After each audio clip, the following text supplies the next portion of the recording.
शायद रजनी कायस्थ आपको बहुत अच्छी तरह से जानती थी मिश्रा जी, नहीं?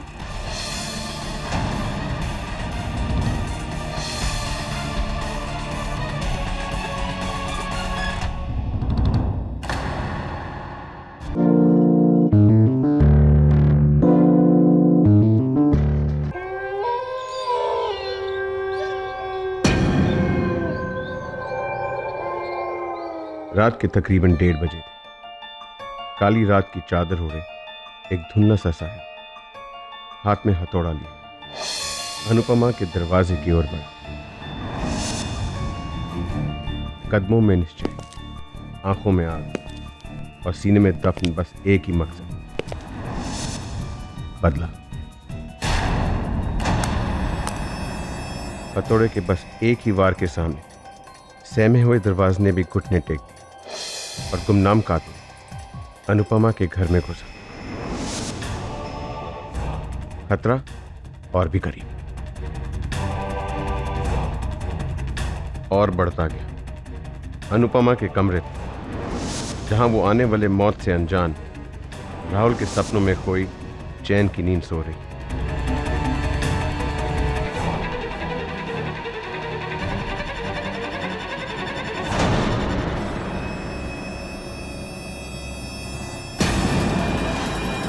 लेकिन मौत का सामान वो हथौड़ा नहीं, वो गुलाबी दुपट्टा था, वो आंचल जिसे कभी राहुल ने थामकर अनुपमा को अपनी बाहों की आगोश में घेरा था। आज यही आंचल अनुपमा को मौत की आगोश में ले जाने वाला था।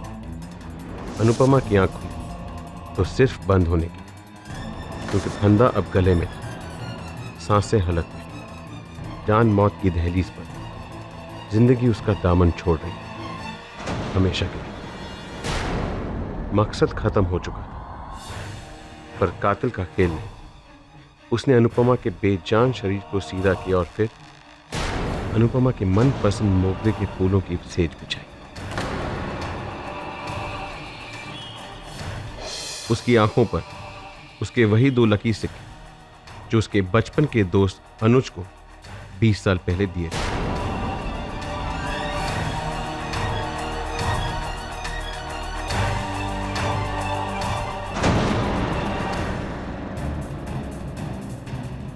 और फिर कमरे में बजा साइड टेबल पर रखे पुराने ग्रामोफोन से अनुपमा और अनुज के बचपन के प्यार का वो गीत।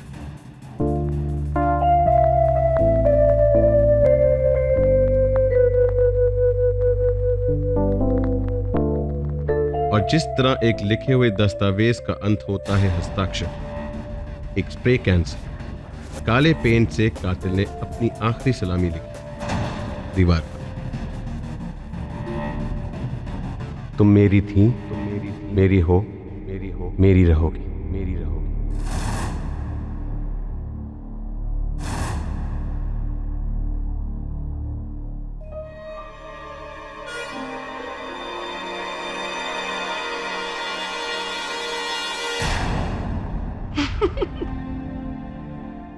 क्या दिलो, तुमने तो मुझे डरा दिया। इतने बड़े मिस्ट्री राइटर जिनकी भयानक किताबें पढ़कर लाखों लोग डर के मारे सो नहीं पाते, उसकी बीवी ने उसे डरा दिया। अगर आपके फैन ये बात सुनेंगे तो क्या कहेंगे, मिस्टर निखिल मिश्रा? मेरे फैंस अगर ये बात सुनेंगे तो यही कहेंगे, ये काफी समझदार और सुलझा हुआ राइटर है, अपनी बीवी से डरता है, सुखी रहेगा। अच्छा, तुमने जो आइडिया दिया था उस पर मैं अपनी नई नॉवेल के लास्ट चैप्टर को रिवाइज कर रहा हूँ। माइनर चेंजेस हैं, लेकिन थैंक्स टू यू काफी फर्क पड़ा। सुनो ना बाबा ना, इतनी रात को एक खून खराबे किस्से कहानी मुझे नहीं सुनना है। तुम और तुम्हारे मर्डर मिस्ट्रीज। कभी तो आदर्श बीवी की तरह बिहेव किया करो। तुम्हारे सनकीपन को झेलती हूँ, क्या ये कम आदर्शवाद है? रात के 2 बजे, अब तक तो उल्लू भी सो गए होंगे। एक उल्लू है जो अभी तक जगा हुआ है। Raman sir, good morning, good evening या गुड नाइट कहो। गुड तो मेरे लिए तब होगा निखिल जब तुम अपनी ये पहली सीक्रेट नई किताब कंप्लीट कर दोगे। अच्छा, कहां तक आई तुम्हारी ये गाड़ी? आखिरी चैप्टर लिख रहा हूं। आज फ्राइडे है, मंडे को पूरा का पूरा नॉवल आपके पब्लिशिंग हाउस भेज दूंगा। ये बात पिछले 8 फ्राइडे से तुम मुझसे कहते आ रहे हो निखिल। पता नहीं कब आएगा तुम्हारा ये मंडे। तुम्हारे फैंस की जो ये लंबी लाइन लगी है ना, उसमें सबसे आगे हम ही तो खड़े हैं। जो पूरी बेसब्री के साथ इंतजार कर रहे हैं तुम्हारी अगली सुपरहिट नॉवेल का। नहीं सर, आप मेरे फैन नहीं, आप मेरे मेंटोर, मेरे अन्नदाता। अगर आप नहीं छापेंगे तो मेरे लिखने का क्या फायदा। Monday, I promise. कहानी कैसे जा रही है आगे? यूं समझ लीजिए कि जान ले लेगी। Great great great. Good night. Well thanks. दबंग साहब, उठा ही सही कभी हमारी भी तारीफ कर दिया कीजिए। भाई राइटर हम भी बुरे नहीं है, जो भी लिखते हैं दिल से लिखते हैं। और क्या। अरे सर, पिछली बार मेरी और उसकी बुक के सेल्स में सिर्फ 1000 कॉपीज का फर्क। हाँ हाँ बिल्कुल। हम भी कुछ कम हिट राइटर नहीं है सर। वो बात नहीं है त्रिपाठी, बट जस्ट कोट काली है। और भी दुनिया में लेखक बहुत अच्छे। निखिल मिश्रा का है अंदाज़े बयां है कुछ और। Cheers. Cheers, gentlemen.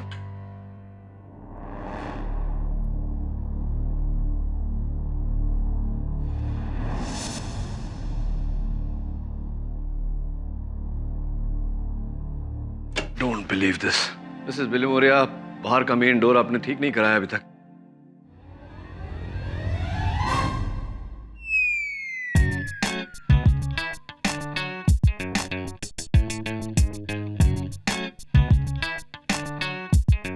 बू, केटी, रिलैक्स मिसेस बिलिमोरिया। क्या पढ़ रही हैं आप? Murder he road by Nikhil Mishra. इस नॉवेल में आप इतनी खो गई हैं। इतना ध्यान आप मेरे केसेस में देती तो क्या बात होती। Any messages? No KD. KD, ये बेस्ट सेलर राइटर है और ये इसकी लेटेस्ट बुक है, murder he wrote, English translation. हर सेकंड पेज पे ट्विस्ट एंड टर्न्स। तुमको भी पढ़ना चाहिए। Thanks Mrs Bilimoria, but no thanks. मेरे केसेस में वैसे भी इतने ट्विस्ट एंड टर्न्स हैं कि और ट्विस्ट एंड टर्न्स मेरे जीवन में आए तो मैं स्वयं ट्विस्ट एंड टर्न हो जाऊंगा। वैसे आपको ये पुस्तक हिंदी में पढ़नी चाहिए, दुगना लाभ होगा, मजा भी आएगा और आपका शब्दकोश भी सुधरेगा। मैं तो इसकी नेक्स्ट बुक के लिए वेट कर रही हूँ। सुना है नेक्स्ट मंथ उसका न्यू रिलीज होगा। अब वो बुक तभी रिलीज होंगी जब निखिल जेल से रिलीज होंगे। आपकी तारीफ? मैं तिलोत्तमा मिश्रा, निखिल मिश्रा की वाइफ। Small world. अभी अभी आपके पतिदेव के बारे में ही चर्चा हो रही थी। आज सुबह ही पुलिस ने निखिल को किसी रजनीकांत के मर्डर के लिए गिरफ्तार कर लिया है।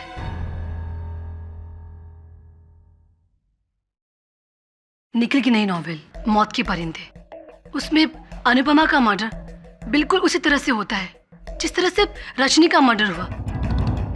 मेरा मतलब है कि हर डिटेल, हर चीज, सब कुछ same to same. Mrs Mishra, मुझे यहाँ कोई समस्या नजर नहीं आ रही। निखिल जी की पुस्तकें लाखों लोग पढ़ते हैं। हो सकता है किसी व्यक्ति ने ये पुस्तक पढ़कर उसकी नकल की हो। मैं आपकी इस बात को मान लेती अगर ये किताब छपी होती, मगर ये किताब मौत के परिंदे अब तक ये छपी भी नहीं है। निखिल इस किताब को लिख रहे हैं और इस किताब के बारे में सिवाय निखिल के किसी को नहीं पता था, किसी को भी नहीं। ऐसी आखिर हमारा सबसे बड़ा प्रतिद्वंदी हमारे रास्ते से हट ही गया। जनाब अपनी ही कहानी को हकीकत बनाने चले थे। भाई त्रिपाठी, मुझे तो लगता है कि इस बार का बेस्ट सेलर या तो तुम्हारा होगा या हमारा। सलमान भाई, जरा सोचो, जरा समझो। Bad publicity is also good publicity. इस विवाद के चलते लोगों में निखिल की किताब पढ़ने की उत्सुकता और बढ़ेगी, और अगर किसी तरह वो इस केस से छूट पाया ना, तो मान लीजिए मेरी बात, उसकी बुक के सेल्स 2 गुना नहीं 3 गुना बढ़ जाएंगे। और इस साल के सारे अवार्ड्स भी उसी की झोली में। कुछ समझे आप? बात तो सही है त्रिपाठी।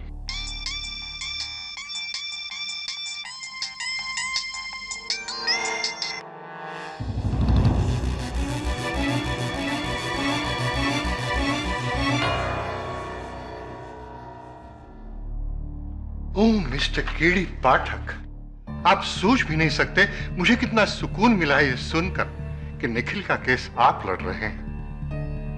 थैंक गॉड आप आ गए। देखिए, द बॉय इज इनोसेंट। आप प्लीज उसे बचा लीजिएगा, नहीं तो मैं जिंदगी भर अपने आप को माफ नहीं कर पाऊंगा। आप कौन? जी, ऐसा है कि एक तरह से उसके यहां होने का कारण मैं ही हूं। Please help him.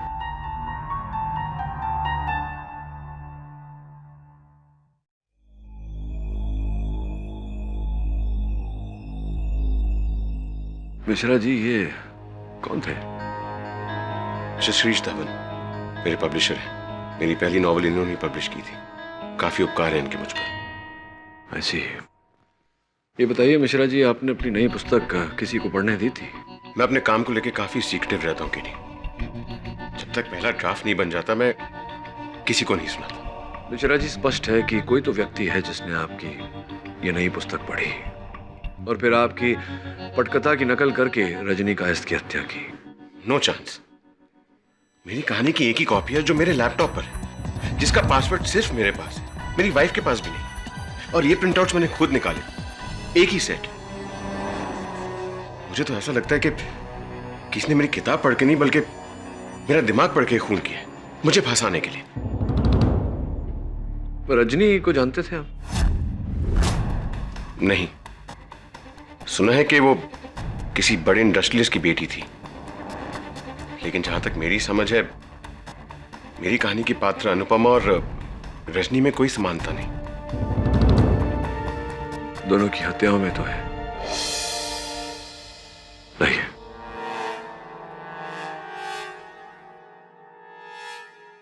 मकसद खत्म हो चुका था, पर कातिल का खेल नहीं।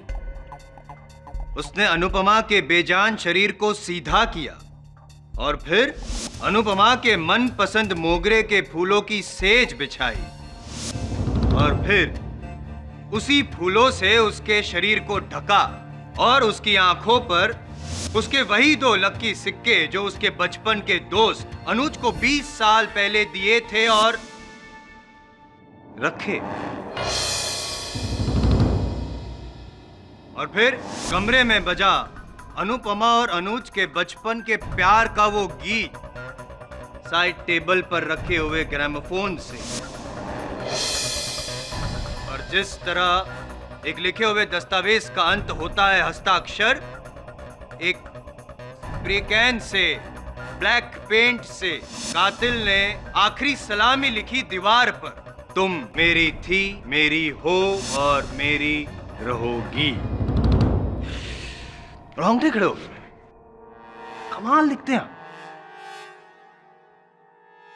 आपके हाथों में जादू है। मतलब इतनी गहराई से लिखते हैं आप कि पढ़ने वाले को तो यूं खून यूं सामने होते हुए दिखता है। फिर क्यों यूं प्रैक्टिकली फिजिकली जाकर खून करने की क्या जरूरत क्या थी? है आई ऑब्जेक्ट योर ऑनर। अब तक ये प्रमाणित नहीं हुआ है कि मेरे मुवक्किल ने रजनी कायस्थ की हत्या की है। हत्या स्थल पर किसी की उंगलियों के निशान नहीं पाए गए, कोई ऐसा सुराग भी नहीं पाया गया योर ऑनर जो इस बात का संकेत हो कि निखिल मिश्रा जी ने रजनी जी की हत्या की है। Objection sustain. साबित नहीं हुआ तो कर देंगे 10 मिनट। योर ऑनर, अब तो आप भी जान गए होंगे और मान भी लेंगे कि रजनी कायस्थ का खून हूबहू बिल्कुल उसी तरह हुआ है जिस तरह से निखिल मिश्रा चाहते थे। सॉरी, जिस तरह से उन्होंने लिखा था। जी नहीं, ऐसा नहीं। स्पष्ट किए देता हूं। किताब में गुलाबी रंग के दुपट्टे का जिक्र है, जबकि हत्या नीले रंग के दुपट्टे से की गई है।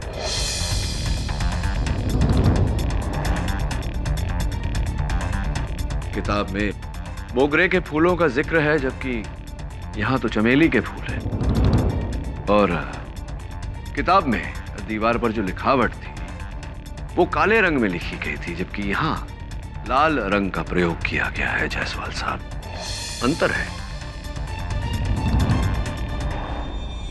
आपकी ऑब्जर्वेशन को मानना पड़ेगा सर। माना मैंने कि जो डिटेलिंग है उसमें कुछ अंतर है, लेकिन आप क्या मनवाना चाहते हैं ये समझ में नहीं आ रहा। मैं केवल इतना कहना चाहता हूँ जायसवाल साहब कि ये हत्या मिश्रा जी ने नहीं, किसी और ने की है।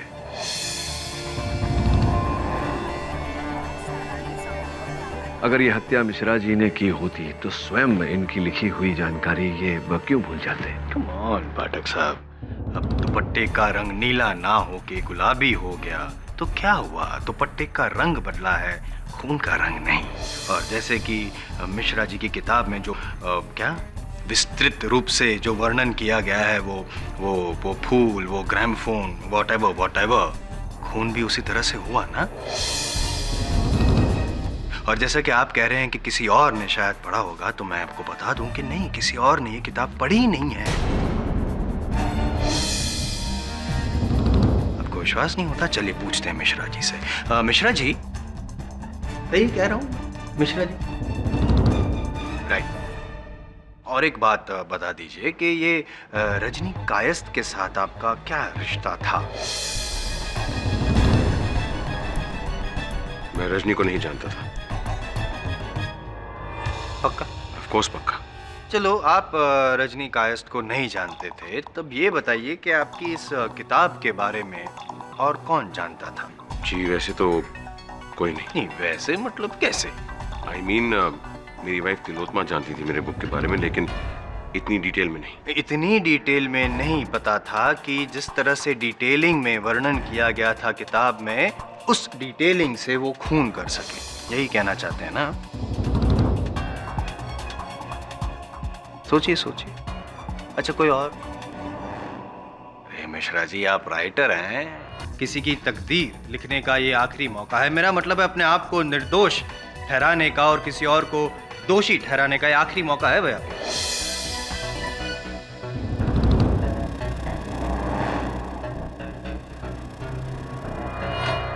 जी नहीं, ऐसा कोई और नहीं है जो मेरी किताब को इस बारीकी से जानता हो। प्रश्न है मेरे मन में जायसवाल साहब। मेरे लिए, इनके लिए?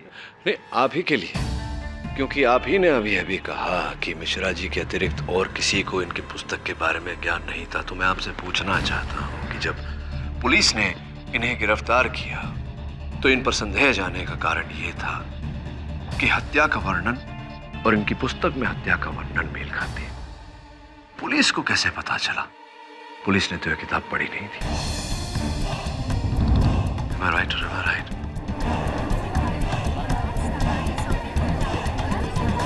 Silence, please. मिश्रा जी, बताइए कि पुलिस को इस बारे में सूचित किसने किया था? जी हाँ, मैंने ही पुलिस को बताया था निखिल के बुक के बारे में।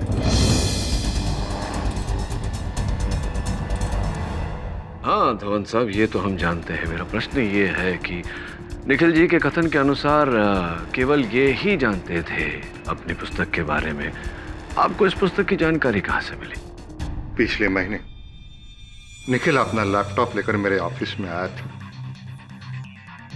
अपने प्रोग्रेस के बारे में बताने के लिए।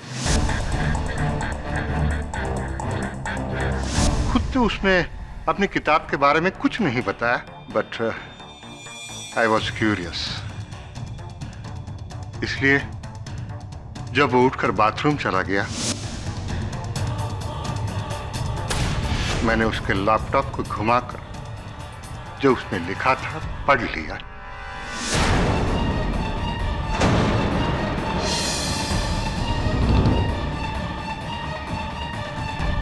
Curiosity kills the cat, Mr. Dhawan. Anyway, bathroom जाकर लौटने को 5-10 मिनट लगते हैं। ताज्जुब है कि आपने इतने कम समय में पूरी पुस्तक पढ़ ली। नहीं, मैंने मैथ्स सिनॉप्सिस पढ़ा। मैंने सिनॉप्सिस पढ़ी, आपने कहानी का संक्षेप पढ़ा, लेकिन कहानी के संक्षेप में इतनी विस्तृत जानकारी तो होती नहीं, किस रंग का दुपट्टा इत्यादि इत्यादि। जिसमें लिखा था कि नायिका की मौत स्टोरी के एंड में फूलों की सेज पर होती है। तो उसी दिन पुलिस कमिश्नर साहब एक पार्टी में मुझे मिले। उन्होंने रजनी की हत्या के बारे में बताया। फिर मैंने भी, जैसा हम कैजुअली बोलते हैं ना, कि निखिल के बुक के बारे में बताया। उसमें भी नायिका की मौत ऐसे ही होती है। दिन जो आपने मुझसे बात कही थी कि आप ही के कारण निखिल जी की ये दुर्दशा है, अब मैं उस बात का तात्पर्य समझा कि यही कारण था जो आपने वो बात कही थी, या कोई और भी कारण है? हाँ हाँ, यही एक वजह थी, और क्या वजह हो सकती है? यही, आप ही ने निखिल मिश्रा की बुक की कॉपी की, आप ही ने रजनी कायस्थ का खून किया ताकि निखिल मिश्रा फंस जाए। करेक्ट पाठक सर?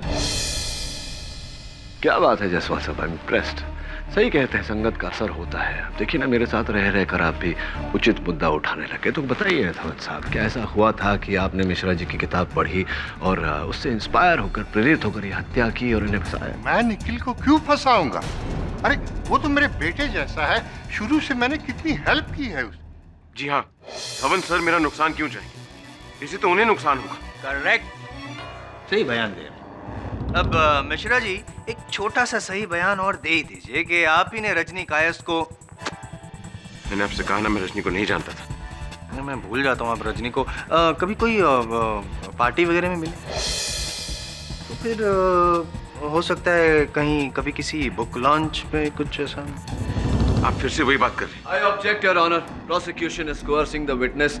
जायसवाल साहब मेरे मुवक्किल पर दबाव डाल रहे हैं। Objection sustained. योर ऑनर, आजकल के दौर में चलचित्र के निर्गमन से पहले ही, उसके रिलीज से पहले ही उसकी चोरी की हुई पायरेटेड कॉपी इंटरनेट पर आ जाती है। हो सकता है ऐसा कुछ मिश्रा जी की पुस्तक के साथ भी हुआ हो। प्रकाशन से पहले ही किसी ने इनकी पुस्तक चुराई हो, उससे प्रेरित हुआ हो और उसकी नकल करके यह हत्या की हो और इन्हें फंसाया हो।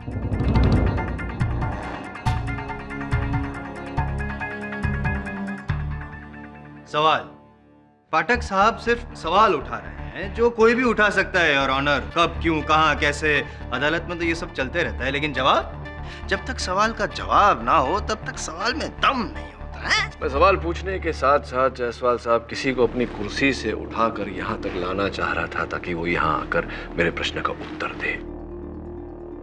योर ऑनर, मैं मिस्टर गुलशन त्रिपाठी को कटघरे में बुलाने की अनुमति चाहता हूं। मिस्टर गुलशन त्रिपाठी, आप भी एक लेखक हैं।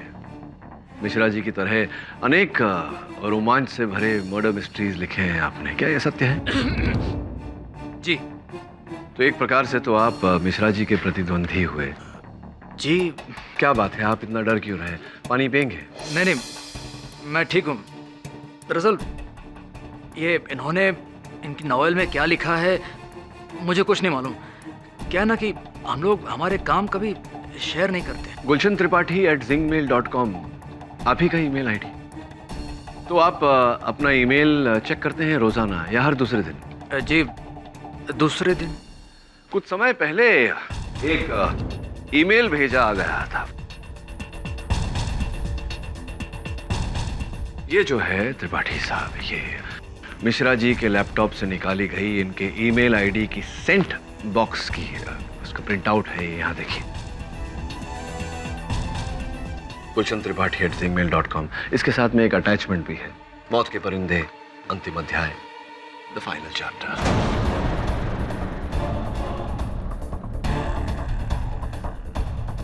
मैंने गुलशन को कभी अपनी किताब या उसका कोई भी हिस्सा कभी भी मेल नहीं किया। मैं जानता हूं कि आपने नहीं भेजा, इसलिए मैं चाहता हूं कि अब त्रिपाठी साहब ही हमको बताए कि ईमेल अंततः आपको भेजा किसने?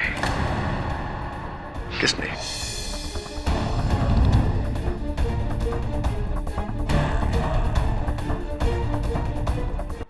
मैंने मना किया था तुम्हें,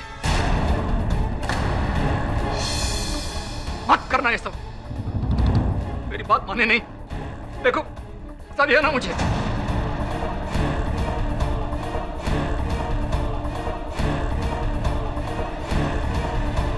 तिलोत्मा, मैंने ही गुलशन को निखिल की किताब का आखिरी चैप्टर मेल किया था। मिश्रा जी, क्या आपको इस बारे में कोई जानकारी थी? जी नहीं। I mean, हाँ, तिलोत्मा और गुलशन की दोस्ती के बारे में जानता था। दोनों कॉलेज में साथ पढ़ते थे। लेकिन मुझे समझ नहीं आ रहा कि मुझसे पूछे बगैर मेरे सबसे बड़े राइवल को तुमने मेरी किताब क्यों बेची? तुम्हारे लिए, तुम्हारी परेशानी को दूर करने के लिए। जज साहब, पिछले कई दिनों से निखिल अपनी किताब की आखिरी अध्याय को लेकर बहुत परेशान था। वो अपने आखिरी अध्याय में बुरी तरह से अटक गया था, जिसकी वजह से निखिल का मूड हमेशा ऑफ रहता था। और तो और इन सब की वजह से हम दोनों के बीच में झगड़े शुरू होने लगे। बस मुझसे ये सब कुछ देखा नहीं गया, मुझसे निखिल की परेशानी देखी नहीं गई। इसलिए मैंने मदद के लिए ईशन को फोन किया। क्या तुम मुझे निखिल की नई बुक का ड्राफ्ट मेल करना चाहती हो? मगर क्यों? ताकि तुम वो आखिरी चैप्टर पढ़कर निखिल की मदद कर सको, उसे कोई सलाह दे सको, जिससे वो अपनी बुक पूरी कर सके। गुलशन, मैं जानती हूँ कि निखिल की तरह तुम भी एक एक्सपर्ट मिस्ट्री राइटर हो। वो मेरी सलाह क्यों लेगा? तुम जानती हो ना, वो तो मुझसे चिढ़ता है।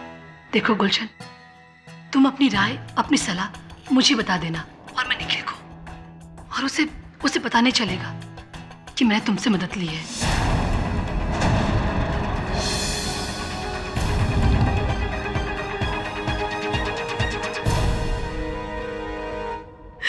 जज साहब, मैं सिर्फ और सिर्फ अपने घर में शांति चाहती थी।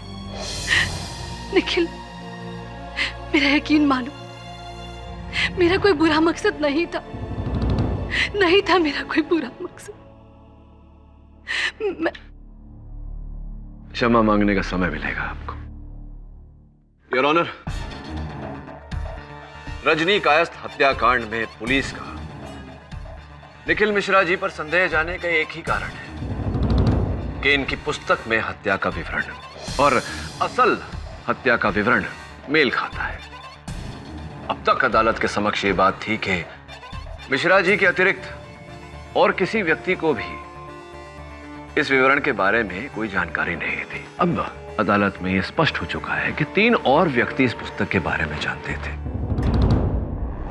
सर्वप्रथम इनके प्रकाशक श्री शिरीष धवन, द्वितीय इनकी धर्मपत्नी श्रीमती तिलोत्तमा मिश्रा, और तीसरे इनकी पत्नी के घनिष्ठ मित्र श्री गुलशन त्रिपाठी जी।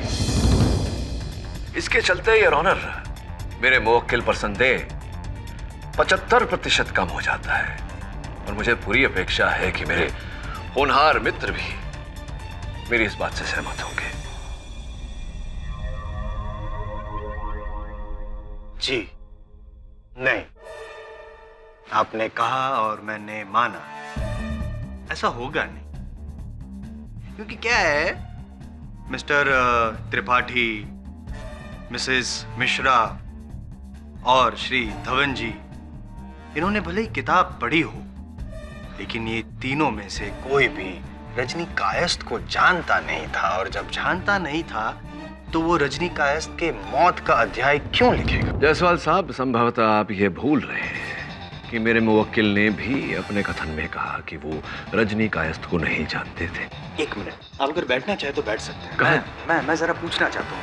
हाँ, मिश्रा जी से। Be my guest. हाँ मिश्रा जी, जैसे कि अभी पाठक साहब ने बताया कि मैं भूल रहा हूँ, आपने जो वो स्टेटमेंट दिया था, कहीं ऐसा तो नहीं कि आप भी भूल रहे हैं कि आपका रजनी कायस्थ के साथ कोई रिश्ता था? कहीं ऐसा? अगेन, मैंने आपसे कहा ना, मैं रजनी को नहीं जानता। रजनी और मेरा क्या ताल्लुक? यही तो मैं पूछ रहा हूँ, रजनी से आपका क्या ताल्लुक? आप फिर से? नहीं, just trying to be sure, that's it. मतलब रजनी को आप नहीं जानते, कभी किसी भी तरह से कोई मुलाकात हुई नहीं है, जान पहचान, मतलब कोई फेसबुक या ट्विटर या कुछ? ओ बाबा, गुस्सा, डर गया। चलो ठीक है, आपकी बात को मैं मान लेता हूं पाठक साहब कि वो रजनी कायस्थ को नहीं जानते थे। शायद रजनी कायस्थ आपको बहुत अच्छी तरह से जानती थी मिश्रा जी, नहीं?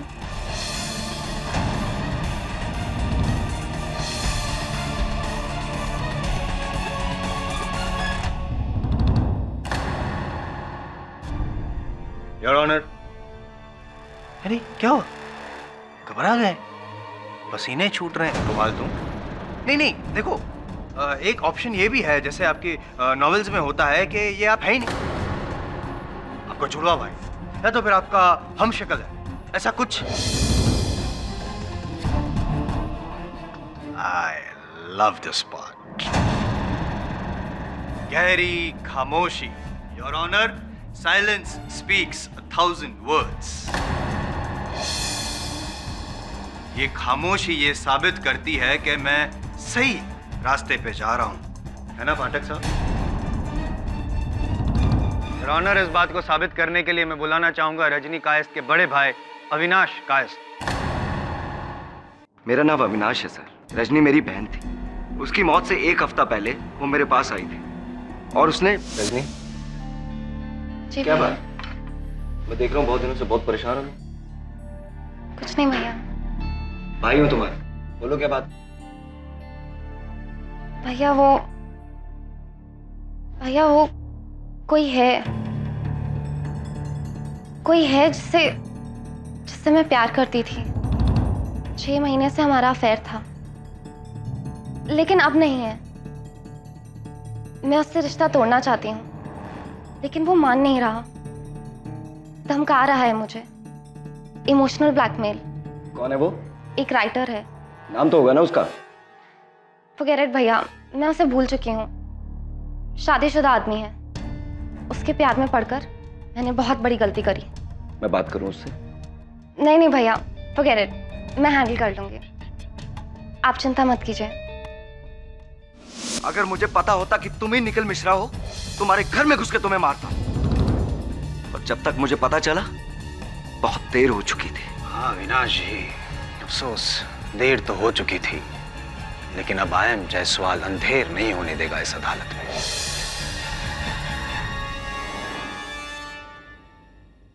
मिश्रा जी, कम ऑन, बोलिए ना, let us know the fact. बता दीजिए ना, बताइए सच क्या है? बता दीजिए अदालत को, क्या आप रजनी कायस्थ को जानते थे और आपने रजनी कायस्थ का खून किया है? टेल जी, मैं रजनी को एक बुक कॉन्फ्रेंस में मिला था। 6 महीनों से हमारा अफेयर चल रहा था।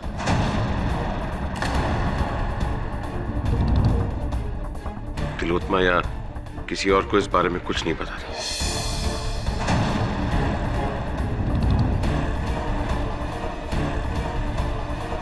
लेकिन इतना ही सच है, मैंने उसे नहीं मारा है। I haven't killed her.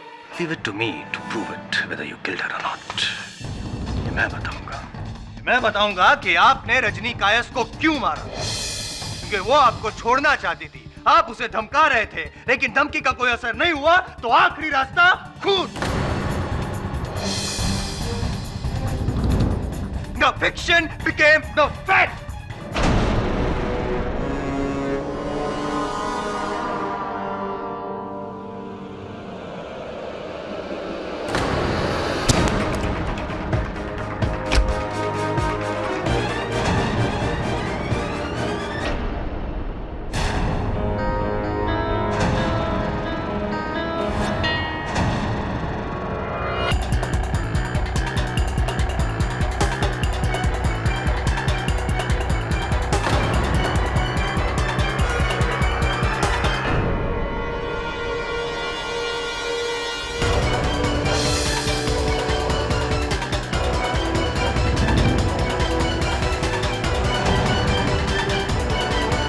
तुम मेरी थी, मेरी हो और मेरी रहोगी।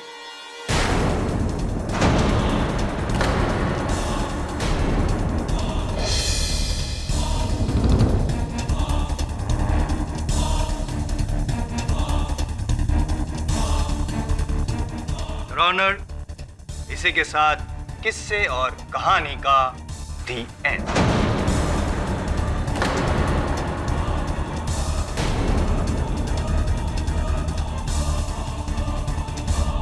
किरी, आई एम रियली सॉरी, मुझसे बहुत बड़ी भूल हो गई। पर मैं और क्या करता? मैं कैसे सबको बता देता कि मेरा रजनी के साथ अफेयर था? ये बात तिलोत्मा को पता चल जाती, पुलिस को सारी दुनिया को पता चल जाती। इससे मेरा केस तो खराब होता है, लेकिन साथ ही साथ मेरी इमेज भी खराब हो जाती। इमेज? आपको इमेज की पड़ी है?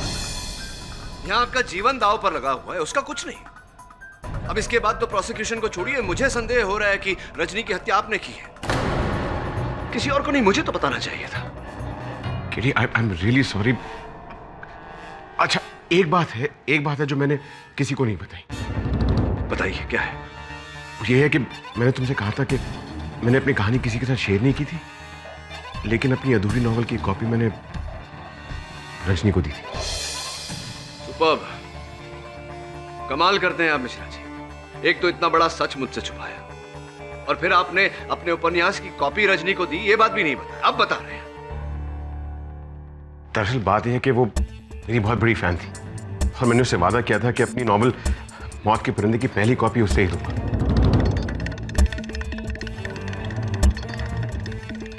कॉपी लौटाई थी उसने पढ़ने के बाद? नहीं, उसने कॉपी वापस तो नहीं दी, और अब वो कॉपी कहाँ है मुझे नहीं पता, लेकिन हो सकता है कि किसी ने उस कॉपी को पढ़ के रजनी की जान ली हो, उसी अंदाज में। हाँ, संभव तो ऐसा ही हुआ होगा, लेकिन कैसे पता लगा है कि रजनी के अतिरिक्त और किसने ये नॉवल पढ़ी? सिर्फ रजनी बता सकती थी, और दुर्भाग्यवश अब वो रही नहीं। केडी, प्लीज मुझे सिचुएशन से निकाल दो। आई प्रॉमिस, मैंने रजनी को नहीं मारा है, और देखो मैंने जिंदगी में बहुत गलतियां की हैं, अपनी बीवी को धोखा दिया। एक बार मैं बच गया तो मैं तिलोत्तमा से उसके पैर पकड़ के उससे माफी मांग लूंगा। Please help me. और कोई ऐसी बात है जो आपने मुझे नहीं बताई?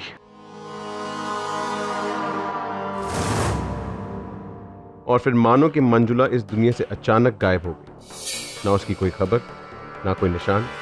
फिर 8 दिन बाद जब वो ऑफिस नहीं है, ना उसने अपना फोन उठाया, ना घर का दरवाजा खोला। उसकी बहन शामली को शक, और उसने पुलिस को फोन किया और वहां पहुंची। सर, 2 हफ्तों से हम दिल्ली से कांटेक्ट करने की कोशिश कर रहे हैं। दीदी ना कोई फोन उठा रही है और ना कोई रिप्लाई कर रही है, और यहाँ आके देखा कि दरवाजा लॉक है। हम देखते हैं। पुलिस दरवाजा तोड़कर घर में घुसी। एक घर जो खामोश गवाह की तरह एक घिनौना राज छिपाए हुए था।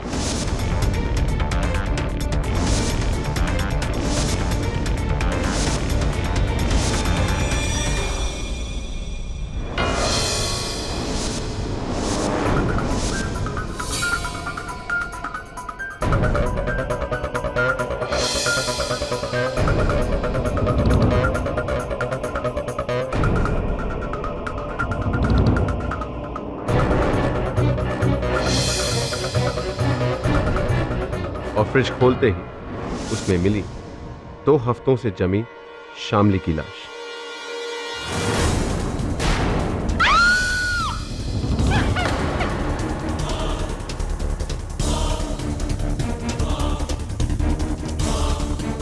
एक डोर से ऐसे बंधी हुई जैसे वो एक तोहफा।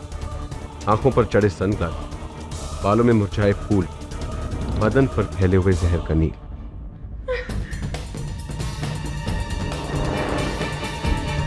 सर, दीदी की फोटो मिला है।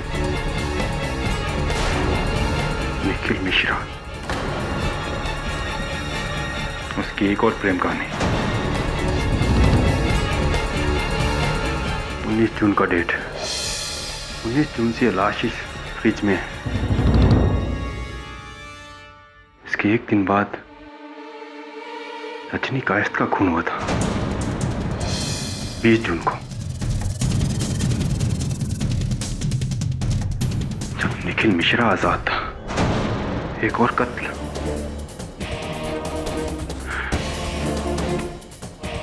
Bad news for KD Pathak.